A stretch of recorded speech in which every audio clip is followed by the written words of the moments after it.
Expression point में आप सबका स्वागत है। हम आज के क्लास लेने के पहले से हम शोरवन चैप्टर के बारे में आप लोग को डिटेल्स में समझाए हैं। आज हम वर्णमाला के व्यंजन वर्ण के बारे में आपको डिटेल्स से समझाएंगे। ठीक है, आप लोग ध्यान से सुनना। तो हम पढ़ाएंगे आज व्यंजन वर्ण। तो व्यंजन वर्ण पढ़ाने के पहले से उसकी परिभाषा क्या है, उसमें कुल मिला के कितना वर्ण होते हैं और उसके अंतर्गत और कौन कौन सा वर्ण है, इसको हम सही तरीके से जानने का प्रयास करेंगे या कोशिश करेंगे। चलिए हम लिखते हैं व्यंजन वर्ण की परिभाषा।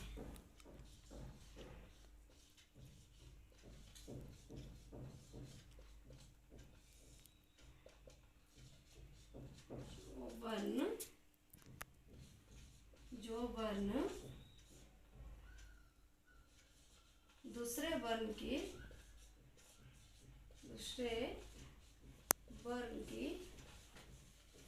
सहायता से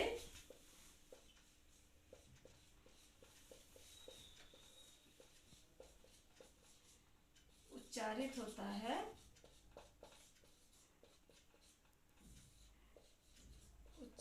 होता है उसे हम व्यंजन वर्ण कहते हैं।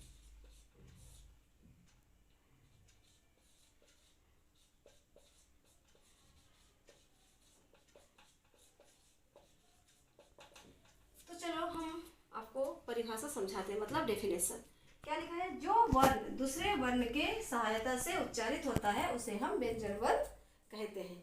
दूसरे वर्ण अर्थात कौन सा वर्ण, जो हम पहले क्लास में पढ़े हैं स्वर वर्ण।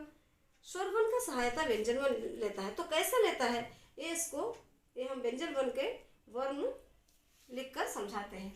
सपोज व्यंजन वर्ण में कौन सा वर्ण अंतर्गत है, क है, ख है, ग है, घ है। ये चार वर्ण हमने लिखा।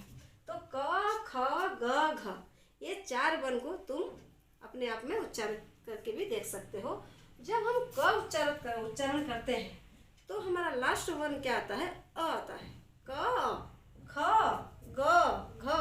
तो इस तरह हमारा ये लास्ट वर्ण हमारा अ आता है। तो अ हमारा कौन सा वर्ण में अंतर्गत है, वो है स्वर वर्ण। तो ऐसा समझना चाहिए कि ये व्यंजन वर्ण है जब का जो उच्चारण करते समय दूसरा मतलब स्वर वर्ण की सहायता लेता है। तो क ख ग घ ऐसे ही जितना व्यंजन वर्ण है सब स्वर वर्ण का सहायता लेते हैं, वो अपने आप से उच्चारित नहीं होते। इसीलिए कहा गया है जो वर्ण दूसरे वर्णों के सहायता से उच्चारित होता है उसे हम व्यंजन वर्ण कहते हैं। ओके, तो परिभाषा आप लोग को समझ में आई होगी। ठीक है, उसके बाद में हम जानेंगे व्यंजन वर्ण के अंतर्गत और कितने वर्ण हैं, उनका नाम क्या है और उनका डेफिनेशन क्या है या उनका परिभाषा क्या है, और कुल मिला के कितने अंक हैं व्यंजन वर्ण के, उसको हम डिटेल्स में जानेंगे। चलिए जानने का कोशिश करते हैं। पहले व्यंजन वर्ण का कितने हैं तो हम लिखेंगे एक एक वर्ण। क ख ग घ ङ च छ ज झ ञ ट ठ ड ढ ण त थ द ध न प फ व भ म य र ल व तालव्यश मूर्धन्यश दन्त्यश ह क्ष्य त्र ज्ञ अक्ष त्र ज्ञ स्र। ठीक है, ये हम क से स्र तक जाने। तो ये वर्ण कुल मिला के कितना है, इनका संख्या 33। ठीक है, तो 33 प्लस स्वर वर्ण का संख्या 11। कुल मिला के कितना हुआ 44। हमारा टोटल वन का संख्या है, वन वाले का संख्या है 44। तो ये व्यंजन वर्ण जितने हैं इसके अंतर्गत और कौन कौन सी वर्ण है जो जिसका नाम अलग है और उसका डेफिनेशन क्या है, वो कैसे अलग है, तो उसके बारे में हम डिटेल्स में जानेंगे।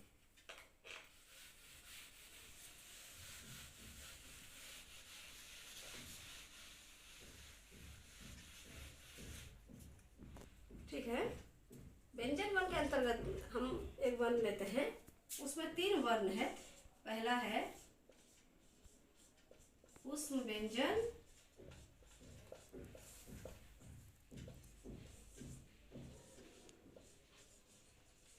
स्पर्श व्यंजन,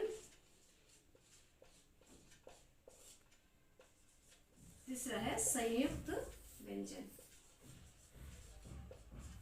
संयुक्त व्यंजन, तो ये 3 व्यंजन है। पहला है ऊष्म व्यंजन, स्पर्श व्यंजन, तीसरा है संयुक्त व्यंजन। तो हम एक एक व्यंजन के बारे में डिटेल्स में आपको समझाएंगे। ऊष्म व्यंजन जो है वो क्या, कौन सा वर्ण है, तो ऊष्म व्यंजन है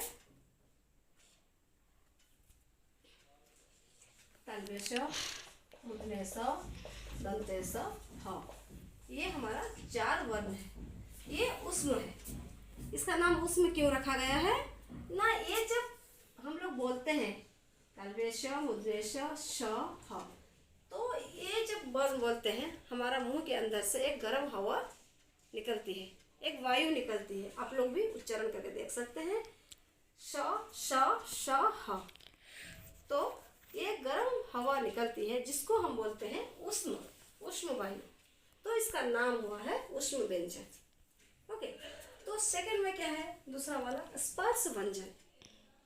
तो स्पर्श व्यंजन है हमारा य, र, ल, व। ठीक है, अब लोग पूछेंगे ये स्पर्श क्यों है, तो ये स्पर्श इसीलिए है कि य, र, ल, व। जब तुम लोग उच्चारण करते हो य, र, ल, व, तो ये मुंह में जीवा जो बोलते हैं जीव और तालव्य, तालु और मुंह में इसके अंदर एक स्पर्श होता है। आप खुद भी ट्राई कर सकते हो।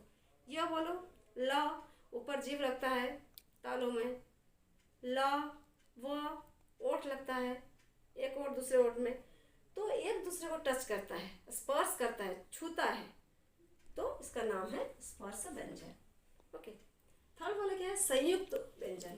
संयुक्त व्यंजन क्या है, क्ष,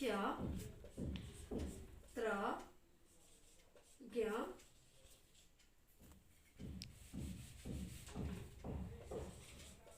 स्र। ठीक है, तो ये क्ष, त्र, ज्ञ, स्र इसके संयुक्त क्यों कहा गया है, संयुक्त मतलब ये जो क्ष है, तो समझाती हूँ, ये क्ष है, क्ष के साथ में और एक वर्ण का मिलावट हुआ है। कैसे ना, हम लोग क्या लिखते हैं, क धनु श, तो आप उच्चारण कर सकते हो क युक्त स समान क्ष। उसी तरह त्र, त युक्त र, तो त्र हो। तो ज्ञ, युक्त अ, तो ज्ञ हो। स्र, स, धनु र, तो स्र हो। इस तरह यह आ गया हमारा व्यंजन वर्ण के अंतर्गत जो अलग वर्ण है, ऊष्म व्यंजन, स्पर्श व्यंजन, संयुक्त व्यंजन। ठीक है, आप सब इसको डिटेल्स में समझे होंगे। अगर ये बहुत इम्पोर्टेंट है, अगर आप नोट भी कर सकते हो और मेरे कमेंट सेक्शन में जाकर कमेंट, लाइक और सब्सक्राइब करना है। और तो मैं और भी बेहतर से बेहतर वीडियो आप लोग के सामने प्रेजेंट करूँगी ताकि आपको हिंदी में कोई दिक्कत ना हो, आप आसानी से समझ सकें और पढ़ पाएँ। ठीक है, okay, thank you, bye bye, take care.